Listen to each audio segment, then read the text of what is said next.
Okay, for the following lesson, we're going to cover renderings of basic shapes, such as rectangle with rounded edges, cone, cylinder with sharp edges, flat edges, cylinders with rounded edges, and then rectangle block with round edges. Okay, take note that the format here, right, is in A3 size paper. The rectangle block here is 20 mm in height, 50% black. Alright, then the fonts that I use is Arial 22 point in white. The dimensions that I use here, right, for the font, Arial 18, Arrowhead 9, stroke thickness 0.75, and then for the fonts is 18 point in black. Okay, so let's go into AI itself to set up the documents. Remember, when you go inside AI, let's say for example I create new. When you go to print, view all presets A3, you change to landscape. Make sure that the color mode here is in RGB, which is very important. Okay, because we are rendering in screen mode, not print mode. Let's say for example, if you are doing in CMYK, which is here, right? CMYK, and then you render, but you still can't get it smooth. Double check your document colors. Let's say for example, if you are in CMYK, how do you go about changing your color document? Take note of the effects here, before and after. So let's say for example, if I go to document color mode, I switch it to RGB. Take note here again, yeah. Notice how the light, the brightness, and the shadow now blend nicer here. Okay, so always take note during the start of your exercise that you are in RGB. Okay, let's start with the rectangle 01. I don't have to cover dimensions and drawing because it's covered previously.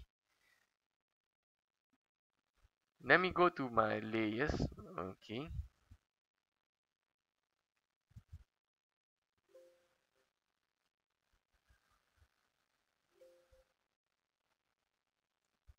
okay, let me go to my layers. Notice that it's made out of one block here.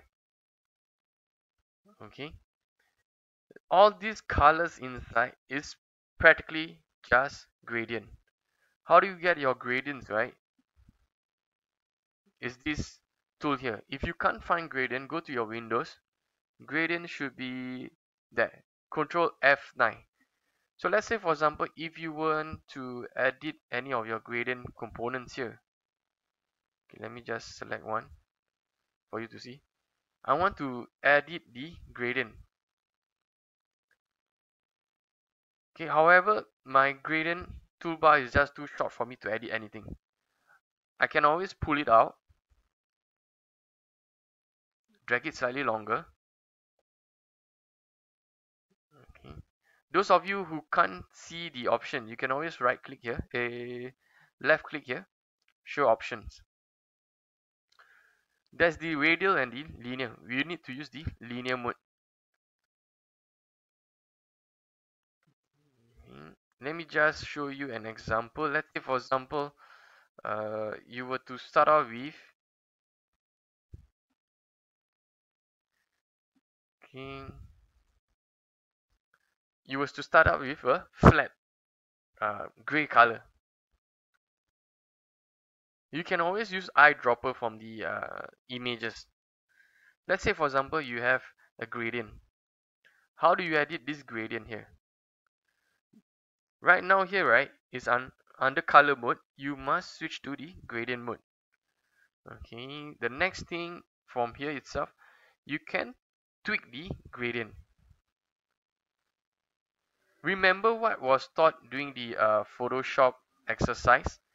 So this portion here, since we are in RGB color mode, we cannot have it in K. It need to be in RGB. Do you notice this is slightly reddish? And then once we change it to, okay, let me just select again the K to RGB. Take a look at the black. Right now it's much more um, blacker in tone. Okay, so let's say for example we are here. Okay, we can always do a quick adjustment to show where the light touches. Always remember the light must hit from the top left hand corners. Okay, those color mode, let's say for example it keep on changing to grayscale, just double check. Okay, normally I will work uh, interchangeably. Let's say for example right now I have this gray tone which I like, then I will switch to RGB mode, because why, it will it will not include the reddish tone. Okay, go a bit slightly darker about here.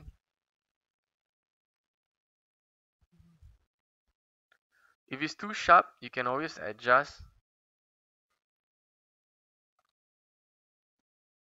Okay.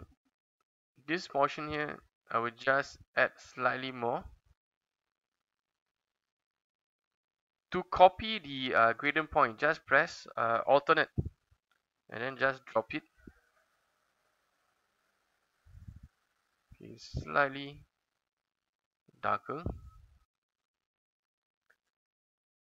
Then you can adjust. Okay, let's say for example the gray tone is too uh, sorry. Let's say for example the gray tone is too high. Okay,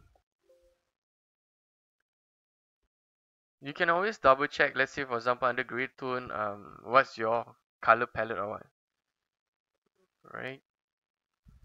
Because under the RGB mode, right, it can be slightly tricky to adjust your black tones. So normally I will work with a grayscale mode. If I want a full black, I will change the K to an RGB. Okay. Similarly to this, let's say for example you are working with a CMYK color. Notice it's slightly bluish. Okay. Try to play around with the gradient. So let's say for example now I do not want this gradient. What can I do? Just drag it out and then it will cancel it. Okay, cancel it out. The thing that you need to take note is that, let's say for example when you do the gradient, right, the gradient should end, let me open up my ruler so that you can see, at the fillet corners, and then your drawing must be aligned. Let's say for example the corners for the shadow must reflect back the front view here, whereas the highlight for the top corner here must be reflected here, which then be reflected on the right side view. Similarly, let's say for example your bottom here, it must be reflected, meaning your shadow should end around the line here. Okay, so these are the key things that normally when we mark we will see. Let's say for example whether is it a line, etc. Okay, for this one I still use a gradient. Those of you who want to see gradient line, let's say for example now you won't know where's your gradient line, press the letter G, then you can see your gradient and then adjust your gradient from here itself. Okay, it's a bit hard. Let me just change to a slightly different color so you can see. So right now within my G itself, I have a green tone which I can adjust either from here or directly from my gradient bar here.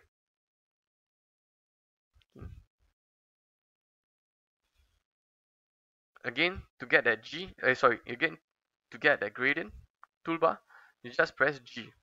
From here itself, you can, you can edit that gradient. You can move that gradient. You can also rotate that gradient, shorten the gradient by clicking. Okay, so have a play on the gradient toolbar to get the um, close rendering to the image given. Alright, let me show you a slightly complex one, which is the rectangle 02. So what will happen? Let's say, for example, okay, let me just uh, take out this one first. So let's say, for example, what if each corner was softer? Can you use gradient to draw it out? It's it will be slightly difficult. You need to use a gradient mesh already. The easier method that uh, I will use, right, is to build upon it. If you remember how we work on our Photoshop, we have a base color or even rendering that we will work on top of the others. So for the rectangle 02, where the light hit here, right, the highlight and the shadow, your base rendering should look something like this. Mhm. If I were to switch on my gradient toolbar, right, this is where I drag my gradient bar. This is where my uh, highlight is. If you remember, every single thing happen at a corner. This is where the shadow starts. Similarly to the others, let's say for example here, if once I press G, you can take a look that it starts from one corner to the other corner, where the highlight, right, touches one side, the corner point, and then where the shadows start to touch here.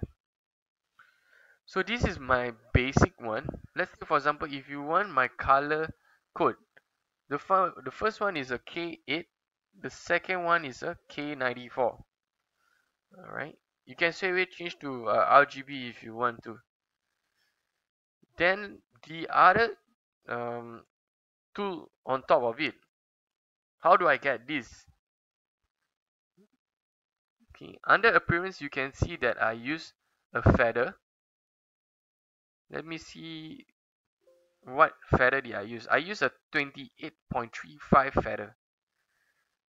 So how does the feather work is that, let's say for example, once I done my base, what I can do is to copy paste it in front.